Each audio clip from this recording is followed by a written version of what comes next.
안녕하세요. 보험과 상속의 김병선입니다. 오늘 여러분들과 함께 알아볼 주제는 재벌도 해결 못하는 상속에 대한 세 가지 고민과 그 최선책에 대해서 여러분들과 이야기를 나눠볼까 합니다.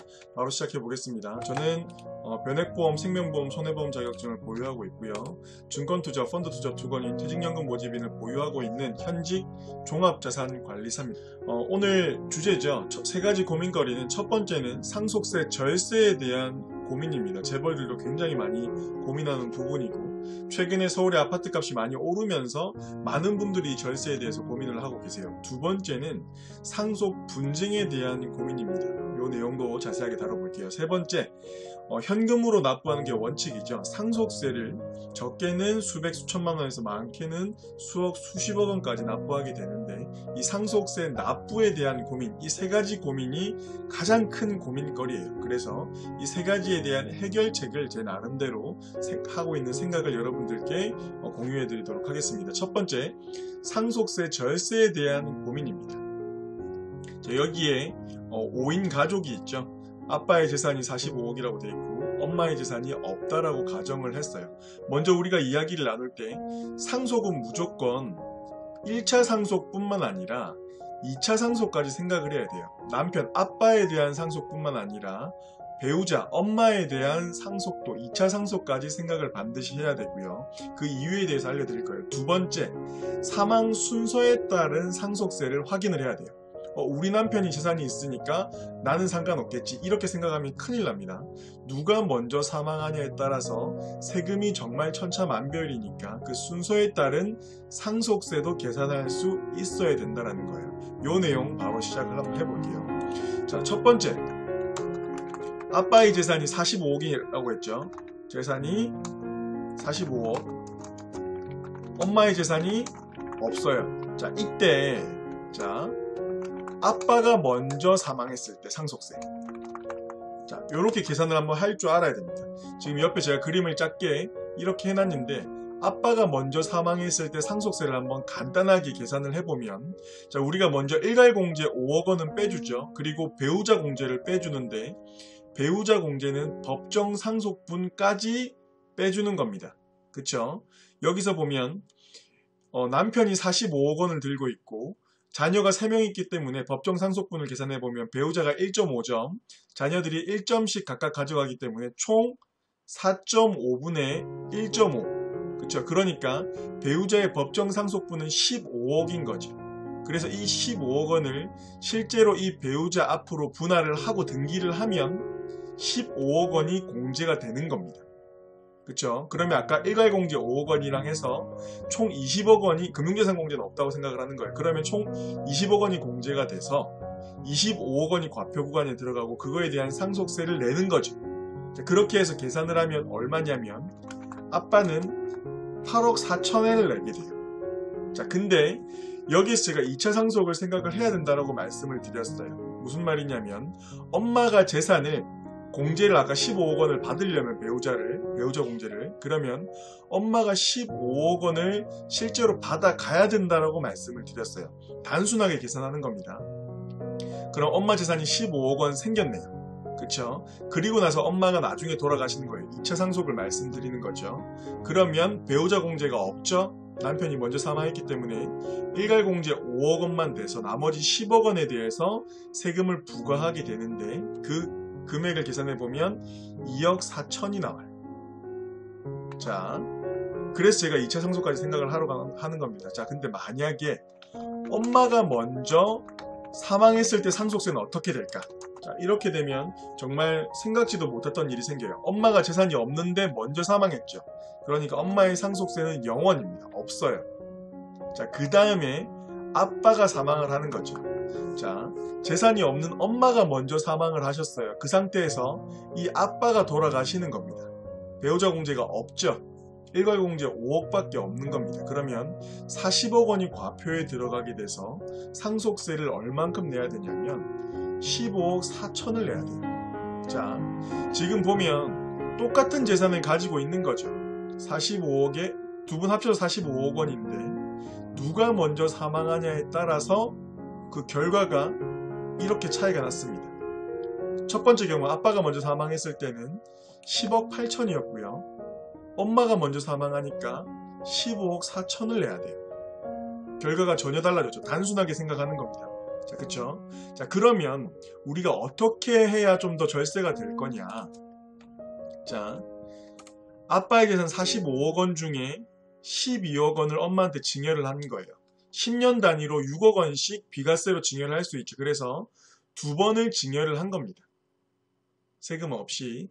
그 상태에서 시간이 흘러서 돌아가시는 거예요. 이렇게 했을 때 상속세를 계산을 해볼게요. 자, 증여를 한 다음이에요. 자, 그 다음에 아빠가 먼저 사망했을 때 상속세 계산해보면 되겠죠. 아빠가 35억 원이 있고 이걸 다시 배우자 공제, 일괄 공제 해가지고 빼보면 아빠의 상속세가 계산해보면 얼마가 나오냐면 5억 2천 나옵니다. 자, 엄마는 배우자 공제랑 본인 재산 12억 원 플러스해서 나중에 상속세를 계산해보면 5억 6천 나옵니다. 자, 결과가 재밌어요. 두 번째, 엄마가 먼저 사망했을 때 상속세. 자, 증여를 12억 원 해준 다음에 엄마가 먼저 사망하시면 엄마에 대한 상속세는 3천만 원 나옵니다. 그 다음에 아빠가 돌아가시면 9억 6천의 상속세가 나와요. 자, 보세요. 자, 결국에는 우리가 가지고 엄마 아빠가 가지고 있는 재산 총액은 똑같아요. 총 45억 원에 대해서 우리가 계산을 한 거죠. 자, 근데 첫 번째 경우와 두 번째 경우 엄마한테 재산을 나누어 준 상태에서 사망을 했다. 누가 먼저 돌아가실진 몰라요. 확률상 남자가 먼저 사망하긴 하지만 사람들 모르는 거잖아요. 근데 엄마한테 증여한 다음에 아빠가 먼저 돌아가실 때는 10억 8천 똑같네요. 그쵸? 우연히 똑같은 거예요. 자, 엄마가 먼저 돌아가셔도 얼마죠? 9억 9천입니다. 첫 번째 경우 아빠가 재산 다 가지고 있는 것보다 리스크가 훨씬 많이 줄어든 모습이 보이는 거예요. 그쵸? 자, 그래서 여기서 절세 포인트 첫 번째가 뭐냐면 배우자에게 증여를 해서 재산의 균형을 맞추라는 겁니다. 이미 균형이 맞으신 분들은 굳이 배우자한테 주는 것보다는 자녀들한테 내리는 게 훨씬 낫겠죠. 자, 근데 균형이 한쪽으로 치우쳐져 있는 경우에는 증여를 통해서 배우자 간의 재산의 균형을 어느 정도는 맞춰야 돼요. 딱 맞출 필요는 없지만 이게 첫 번째 포인트였어요. 자, 두 번째 포인트가 어떤 게 있냐면 바로 연대 납세의 의무입니다. 연대 납세의 의무가 뭐냐면 국세청 입장에서는 상속세가 5억 원이 나왔다. 그러면 상속인들, 그러니까 배우자 자녀들 중에서 누가 5억 원을 내더라도 신경을 안 써요. 5억 원만 걷어들이면 된다라는 뜻이에요. 국세청 입장에서는. 자, 그러면 이 5억 원을 누가 내주는 게 좋을까요? 그쵸? 엄마나 아빠가 내주는 게 좋아요. 아빠가 돌아가셨다. 그러면 엄마가 상속세를 아이들 것까지 같이 내주는 게 좋습니다. 그래야 2차 상속을 할 때에도 상속세가 절감이 되죠. 단 여기서 주의해야 될 점이 있어요. 뭘까요? 뭐냐면 엄마가 상속받은 금액을 초과해서 상속세를 연대 납부하면 그러면 그 초과한 부분도 증여로 봐서 증여세가 나올 수 있다라는 거예요. 자기가 상속받은 한도 내에서 상속세를 내야지 그걸 초과해서 아이들 것까지 다 내주면 그것 또한 증여가 될 수 있다라는 점을 주의하시면 될 것 같아요. 자, 그쵸? 첫 번째 제가 말씀드린 게 배우자와의 재산의 균형을 맞춰라라는 거였고, 두 번째가 연대 납세의 의무, 요거를 활용하라는 거였어요. 그래야 이체 상속세가 덜 나온다. 세 번째가 뭐냐면 증여입니다. 증여. 제일 직관적인 거죠. 직접적인 겁니다. 자녀에 대해서 증여를 하시고요. 세대 생략 증여, 손주에 대해서도 이거는 무조건 유리한 건 아닙니다. 공제 한도도 줄어들 수 있기 때문에 주의해야 되는 부분이 있어요. 어쨌든 세대 생략 증여도 고려해야 되고, 며느리 사위까지도 증여를 해줘야 이렇게 수중자를 최대한 분산해야 세율 구간을 많이 낮출 수가 있습니다. 그리고 부담부 증여까지 고려를 하신다면 절세를 할 수 있는 여러가지 팁 중에 좋은 팁들이 다 나왔다고 생각을 하셔도 될 것 같아요. 아시겠죠? 자, 두 번째 자, 지금 이렇게 해서 상속세 절세에 대한 고민을 알아봤으니까 두 번째는 상속 분쟁에 대한 고민 간단하게 알아볼게요. 자, 우리가 재산을 분할할 때 아빠가 남겨준 재산을 다 팔아가지고 현금으로 만든 다음에 이거를 n분의 1 하면 제일 간단하지만, 그렇죠? 이렇게 할 수가 없잖아요. 그렇죠? 그리고 또 아빠가 강남 아파트를 남겨줬고 상가를 남겨줬고요, 토지를 남겨줬고, 그리고 아빠가 경영하던 법인회사의 주식을 남겨줬어요. 자, 그러면 엄마, 오빠, 나, 동생 이 중에 누가 어떤 재산을 가져갈 거냐는 거죠. 여러분이라면 어떤 재산을 가져가고 싶으세요? 그렇죠? 본인이 가져가고 싶은 재산들이 있다라는 겁니다. 생전에 혹은 생전에 돌아가시기 전에 배우자나 자식들에게 너는 이거 가져가고 너는 이거 가져가 이렇게 이야기를 했더라도 돌아가시고 나면 딴소리가 나올 수밖에 없어요. 그쵸? 인정하시죠? 그러니까 우리는 뭘 해야 되냐면 효력 있는 유언을 해야 됩니다. 효력 있는 유언이라고 하면 민법 1066조에서 1070조까지 나와 있는 이 5가지 사항을 이야기하는 거예요. 첫 번째, 이 자필 증서에 의한 유언. 두 번째, 녹음 또는 동영상도 괜찮아요. 녹음에 의한 유언. 세 번째, 공정증서. 네 번째, 비밀증서. 다섯 번째, 구수증서에 의한 유언. 이 5가지 유언을 민법에서 언급하고 있는, 기술하고 있는 그 형식에 맞게 하나도 누락됨이 없이 해야 효력이 발생되는 겁니다. 그렇게 유언을 남겨줘야 분쟁이 덜하고, 그리고 또 여기 하나 중요한 포인트가 있는 게 유류분은 반드시 고려해줘야 됩니다. 자, 유류분이라고 하면 만약에 이 자녀들의 상속분이 각각 10억이에요. 근데 이 첫째한테는 재산을 땡전 한 푼 주기 싫은 거죠. 그래도 유언상에 유류분은 주라고 해야 됩니다. 그게 얼마죠? 절반이죠. 원래 상속분의 절반은 보장을 해줘야 됩니다. 아니면 나머지 사람한테 다 준다고 하면 결국에는 유류분 반환 청구 소송을 하든지 그런 식으로 또 법정에서 이 형제들이 만나는 다툼을 하는 이런 일들이 생기겠죠. 그러니까 반드시 효력 있는 유언을 남기고 유류분을 고려해서 작성을 해놔야 분쟁이 없다라는 겁니다. 이해가시죠? 그렇게 해야 되는 거죠.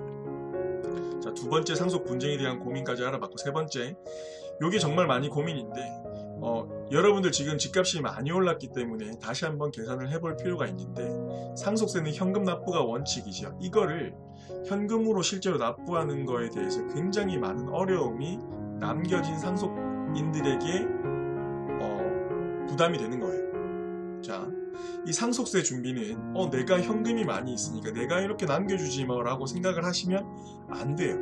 그 현금에도 내가 10억을 남겨줘도 그 10억에도 상속세율 50%, 40%가 붙을 수가 있다는 게 아니라 붙는 거예요.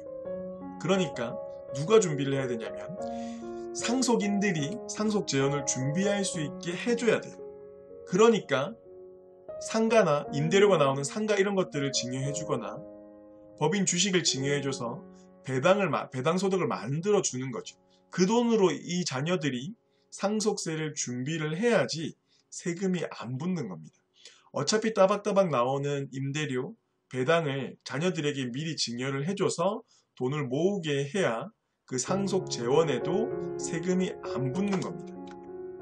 자, 그런 내용들을 제가 이렇게 많은 영상들로 다양한 케이스대로 이렇게 업로드를 해드렸어요. 자, 우리가 사망하실 때 이렇게 다양한 재산들을 놔두고 가요. 아파트, 건물이나 상가, 아파트, 그리고 이런 현찰 등등을 남기고 가죠. 근데 이렇게 돌아가셨을 때 막대한 상속세가 부과가 되면 이 현금으로 턱없이 부족한 경우가 많아요. 그쵸? 그래서 결국에는 상가를 팔거나 아파트를 파는 일들이 생겨요. 그리고 이 현금을 전부 다 납부함으로써 이 남겨진 유족들의 유동성이 너무 많이 떨어지는 거죠. 그렇게 되면 안 되죠.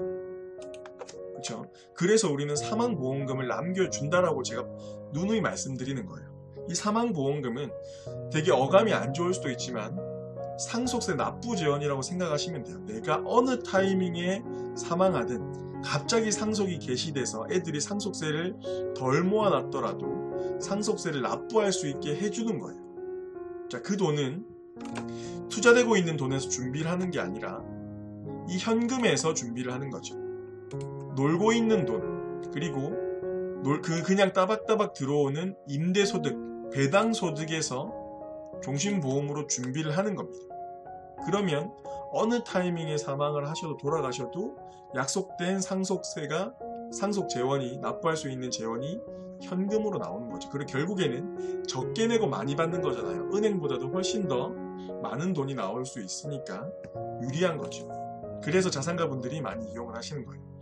나이가 많아서 고민이신 분들, 만 나이로 75세까지는 가입이 가능하고요. 병력이 있어도 가입이 가능합니다. 3개월 이내에 진찰 또는 검사를 통해서 입원, 수술 소견, 추가 검사 소견이 없었으면 가입 가능하고요. 2년 이내 수술이나 입원하신 적이 없으면 가입 가능합니다. 자, 그리고 5년 이내 암으로 입원이나 수술하신 적 없으면 이 세 가지가 충족되면 무조건 가입 가능합니다. 김병선이었습니다. 감사합니다.